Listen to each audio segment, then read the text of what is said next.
Alright, your machine's finally ready to go. Now, these are the nozzles we waited on for so long. All 6 have now been replaced. New diffusers in them.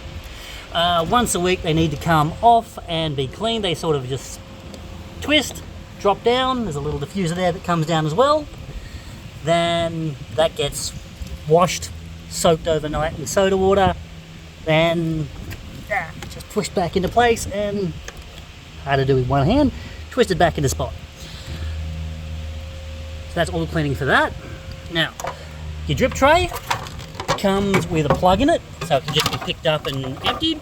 If you wanted to, it does have the option to put a hose over that and plumb it in, and it just sort of sits under there like whoop. So with the grate on top. Okay, so what you do, first of all, you put this on your bench where it's going to go. Next thing, you pop the lid off. Under here, you'll see the compressor, motor, carbonator, all the bits and pieces that make it run. Now, underneath that, there is a large tank, which needs to be filled up with water. Now, down in this corner down here, straight down underneath there, there's a little hole about yay big. That's what you use to fill the tank up with. You can actually watch the top of that, and that's where the carbonator is as well. So just to about the top of the carbonator stainless steel tank that's inside there. You'll know if you put too much in, it'll overflow and go on the floor. But you can just keep an eye on that. Nice and easy to fill, just with cold plain water. Then we plug it in. Now, refrigeration and everything most of everything runs off a standard 10 amp plug, but the boys got bored and didn't like the 20-year-old internal power for the heads, so they've replaced that as well with a new one of these. That just, as I said, runs the front bits there. So if you ever don't want customers or staff to use it, you can simply unplug that one and nothing will come out of the heads. But by leaving this one in, everything still stays nice and fresh and cold. So now that's on the bench, they're plugged in, still turned off for the moment. Let's come over to your gas CO2 regulator. Now this gets attached directly to the gas bottle and comes preset. As you can see, 40 psi here, it says pumps. This goes to your syrup pumps. This one over here is set to 80 psi. I've got a little line at the 80 psi mark and it's written on here, preset as well. This goes to your machine. This puts the bubbles in the soft drink. Now when you get it, there'll be nothing on here, and on here there will be simply this barb here will be empty, so you can attach another barb. We've got a roll of line for you, which I'll talk you through in a minute. But the last one over here is your gas, how much is left in the bottle. Where it is now is a full gas bottle, so don't expect it to come all the way around. Also, when you get it, both of these shut-off valves will be turned off. That way you can put it on the bottle, pressurize it, make sure all these are set correctly. If you need to increase them, flathead screwdriver, wind it clockwise, increases the pressure. And you need to decrease it, anti-clockwise. Now, the pressure won't decrease until you actually release some pressure from it. So, release the pressure and it goes down. Turn the gas paddle back on, she goes back up again. Alright, so nice and simple. Hand screws on, no tools required. And once that's on the wall, as we said, we've got 2 barbs. Now this one here goes to your syrup pump board, and this one here goes to your machine. The machine side has this one coming out of it, and it has written on it carbonator CO2. So you know it's for the carbonator CO2 line. Now, one sec. Alright, what we're sending you is a full 100 meter roll of the 6mm line. So, to attach it to the bottle, simply open the line, find one of the ends, slip it over the top, put a clamp on the line, slip it as far up as it goes, then close it with the pincers provided. These are the pincers provided. We'll also send you a variety of clamps and a whole heap of fittings as well. Once it's over, simply run that cable to this bare one here, which will be bare, and once again put a clamp over it, cut the cable to size and clamp it shut. and that is providing gas to your machine. Your next one, same deal. Get your roll, put a clamp over the end, slip it over, clamp it tight, and that gets run to your syrup pump board, which we'll talk about in a minute. Same deal. Cut the line, slip a clamp over, and clamp it shut. And that's all there is for that as well. So now we've got the machine in place, and we've got the CO2 ready to go from wherever you're storing it. Next is water to the machine. Coming down here, you'll see H2O supply. This goes to your water filter, and this is your water filter. A couple of mounting holes for it to mount onto a wall.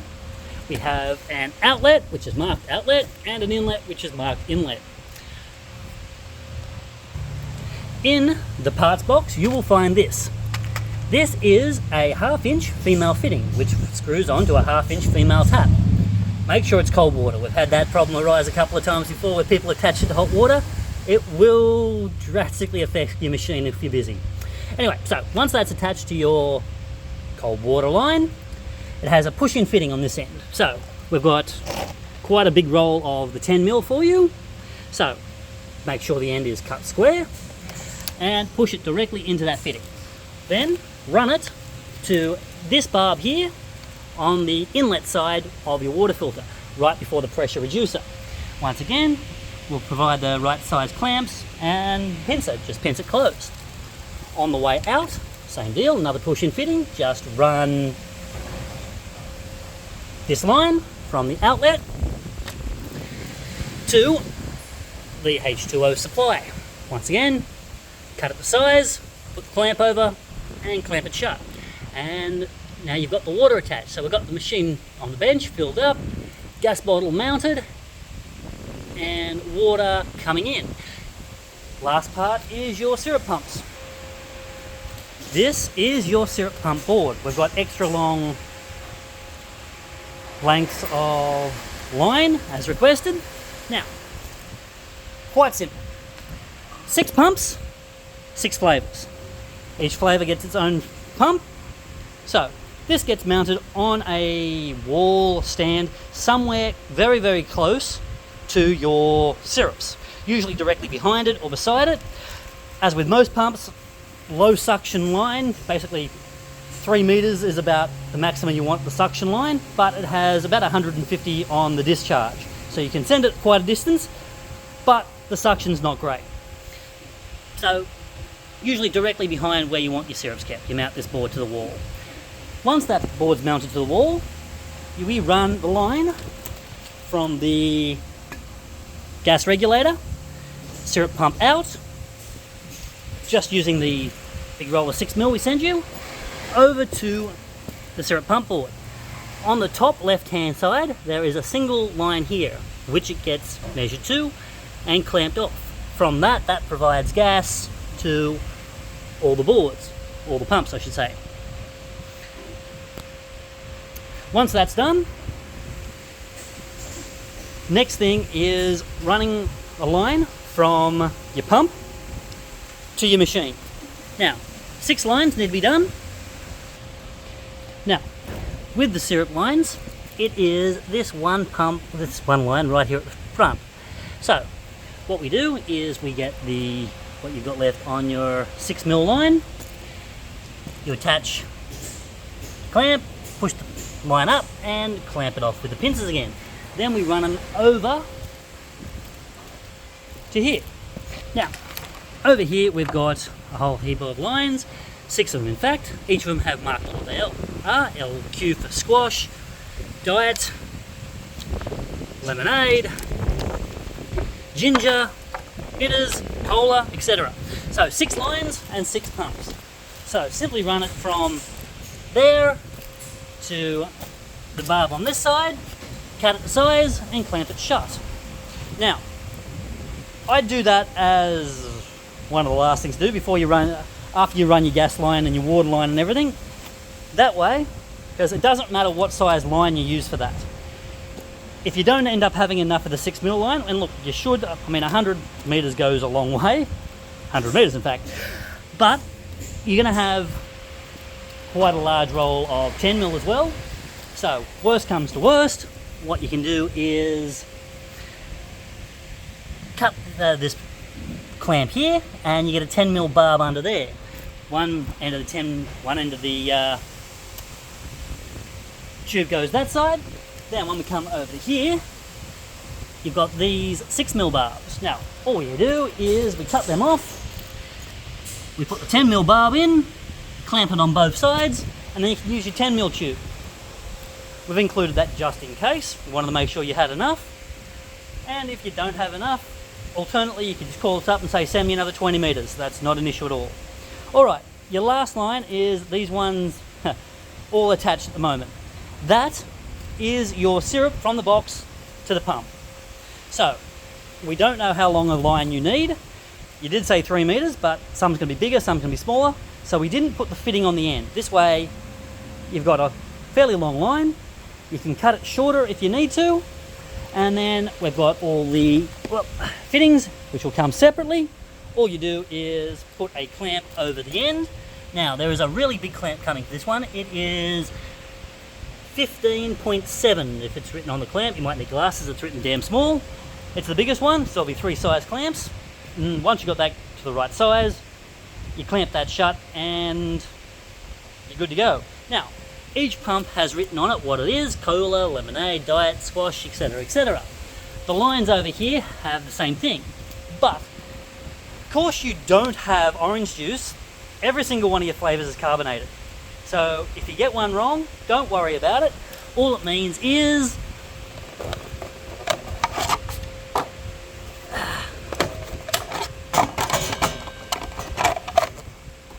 you change these covers to make sure the right thing's coming out of the right hole. Nice and simple. So it really doesn't matter which one they all hooked up to, it's only for your reference. Makes the job a bit easier, and that's really all there is to it. You've got absolutely everything hooked up. So, machine on the bench, full of water, plugged in, turned off. CO2 line hooked up to the bottle, turned off here. Gas reg set. One line going to the carbonator, one line going to the syrup pump forward. Water going to the water pressure regulator and water filter. Syrup box is connected to your syrup pumps. Syrup pump board attached to the gas regulator, which I may have already said. I'm getting senile in my old age. Right, once everything's plugged in, next thing we do is turn it on. So, turn on your cold water first. Get the water going into the machine. There is already water in the carbonator, so it's still primed, ready to use from our testing. Next is you turn the gauges on. Make sure your bottle's on, then open both the relief valves. And that puts gas in. Next thing, turn on your machine. Turn on the power and let it kick on. Now, this machine needs to run for about 2 to 3 hours to get down to temperature. When it's warm, it's going to be flat. The warmer your product is, the flatter your product is. Ideally, we want it to be served at about 2 degrees, which is what temperature it should come out after the refrigeration's kicked off. You'll hear when the refrigeration turns off. Anything over 4 degrees is too warm and will go flat, because the water and the CO2 don't bond, and thermodynamics, and it's all above my head, but I believe the people who tell me. Anyway, but that's really it. Not hard at all. Should take you maybe an hour with all the connections and fittings. If it takes you longer, well, it takes you longer, but any problems, give me a call. That's what we're here for.